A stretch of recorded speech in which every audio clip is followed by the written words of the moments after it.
They're going to charge you a fee for hundreds of dollars for paying your bills in a specific way. This is happening right now in Utah, and you will not believe why they're doing it. Yeah, the people we talked to said seniors often like to write out checks, but starting next month, write out a check for your stay here. It incurs a $300 processing fee, and family members say that's just outrageous.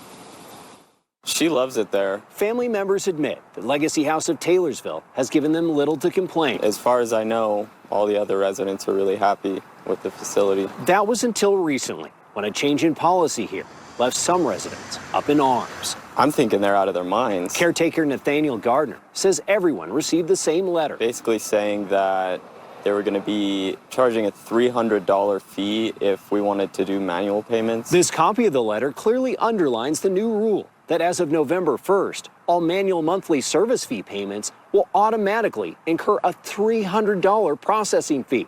So while anyone agreeing to automatic payments will not be penalized, someone, for example, writing out a check will have to write it out for $300 more. That's how most of their residents prefer to pay, is by check, so they can keep a log of it and everything. They're not as computer savvy. I think it is targeting them. In a statement, Legacy Senior Living stuck by the change, noting the current inflationary environment and saying that moving to automatic payments helps Legacy prevent the additional staffing and operational costs of manual processing. Do you think this makes any sense at all? Do you feel as if it's predatory towards people who may not be as updated with technology as others? Because if most of these folks actually said yes to this, I mean, just 10 of them doing it monthly would net this place, what, $3,000 extra? The facility said that this is meant to save time, and if you read between the lines, the main goal is basically for them to save money and incur more profits. Now, speaking of things that don't make sense, consumers of Buffalo Wild Wings are also up in arms when it comes to fees. You see, they're charging a fee for people who order takeout. Here's the story, guys. A guy had enough loyalty points in order to order an appetizer for free, okay? Now, the key word is free, but when he tried to order it online, he was surprised to see that there was a fee added. Granted, it was only 99 cents, but I mean, the guy has been loyal to your restaurant for so long to the point where he has this many points and, well, they decide to slap him in the face with a fee, like they're gonna charge him for his takeout. So a spokesperson for the restaurant said that this is just a test and that the fee will be removed soon. Okay, what are they testing though? To see whether or not people will complain? And if they don't, then we'll just leave it here. I mean, like, what if nobody said anything about these fees? Would they just have applied them for all future takeouts then? And you know, fees are out of control these days, right? It's like every move we make has a fee. Oh, you're taking your food? Oh, there's a fee for that. Oh, you're paying with cash? Oh, there's a fee. Oh, you're paying with a credit card? Oh, there's a fee. You want to add a little bit more cheese on that? Oh, there's a fee. You drank too much alcohol, now you need to throw up? Oh, there's a fee. You're looking at your menu for too long? Guess what? There's a freaking fee. Now, I'm kidding with that last one, but can you guys guess like which of these fees I'm going to be talking about next? Well, here's a clue. It's something I don't really do. But before you guys take any guesses, make sure you smash the like button for the video and subscribe to the channel and turn on all notifications so that you don't miss out on any of these updates that relate to all of us right here in our country. Appreciate the love, you guys. So yeah, getting back to the fees. Some places are now going to charge you if you, wait a second, if you're a little bit squeamish, this topic might not be for you, but for somebody else, some places will slap you with a fee if you throw up after drinking a bit too heavily. Some people load up a little too much on a Sunday brunch. And if you lose your brunch, some restaurants are going to charge you a little extra bacon or a mimosa can churn up a stomach. Restaurant patrons who hurl as a result will get charged a $50 per person cleanup fee.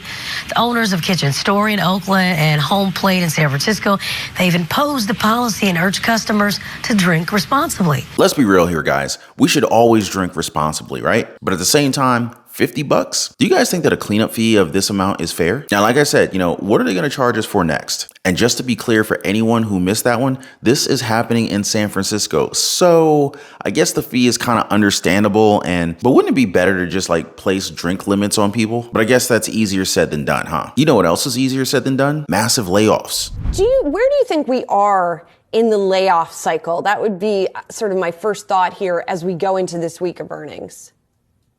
Yeah, I mean, we're definitely not done yet. I definitely think there's more to come. And it's primarily because not just recession, right? But there was also overstaffing during the time of pandemic. As tech companies were innovating, as more people like myself were forced to stay home. And there was all these innovative products and technologies. And basically that was a huge rise in employees at tech companies. And now, unfortunately, there's overstaffing. So tech companies are getting rid of all the people that they've overstaffed in the last 2 years.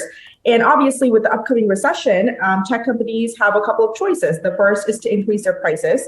The second is to sell more services, or the third is to lay off employees so that they can still maintain their profit margins. I mean, we've seen a bunch of it happening this 2023, but I bet that it's not easy for workers who have had to look elsewhere for money, which is why I'm amazed at this one guy who says that he wants half of his workforce laid off their jobs. What's the reason as to why Tim Gruner, a millionaire property developer, made this statement? Well, according to him, workers have now become arrogant. Do you agree with him? Employment has to jump 40-50% in my view.